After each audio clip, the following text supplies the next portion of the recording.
Moving on now, 6 police officers have been shot in a span of less than 2 hours during 3 separate assaults in the U.S. The first and worst attack came in the city of Kissimmee, Florida, leaving 1 officer dead and another in grave condition. Neither officer has been identified, but both were men.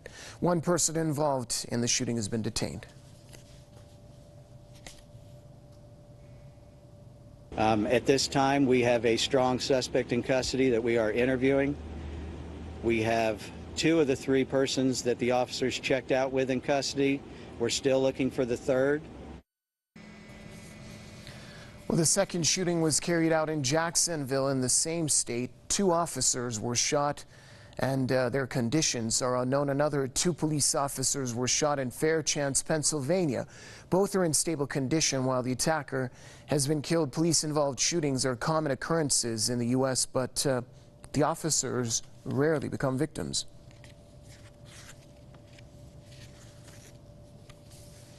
Professor of City University of New York, Mr. Daniel Shaw, joins us now from New York. Mr. Shaw, welcome to the program. Are we seeing a wave of anti-police sentiments manifesting itself in the U.S.? Well, it's difficult to speculate right now if these are just isolated, quote-unquote, criminal acts or if there's some political motivation behind it.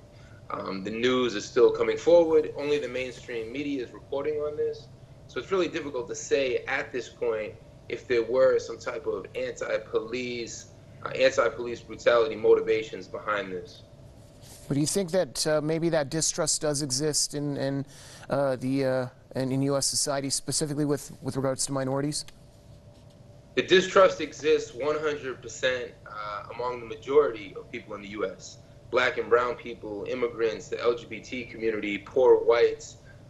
If you listen to the mainstream media, they cast this narrative that the police are heroes and everything they do is just so amazing for society, but it's quite the opposite.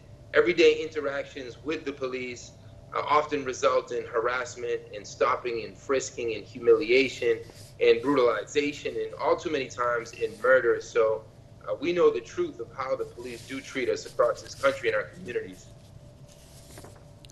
Thank you very much, Professor of City University of New York, Daniel Shaw, joining us from New York as well.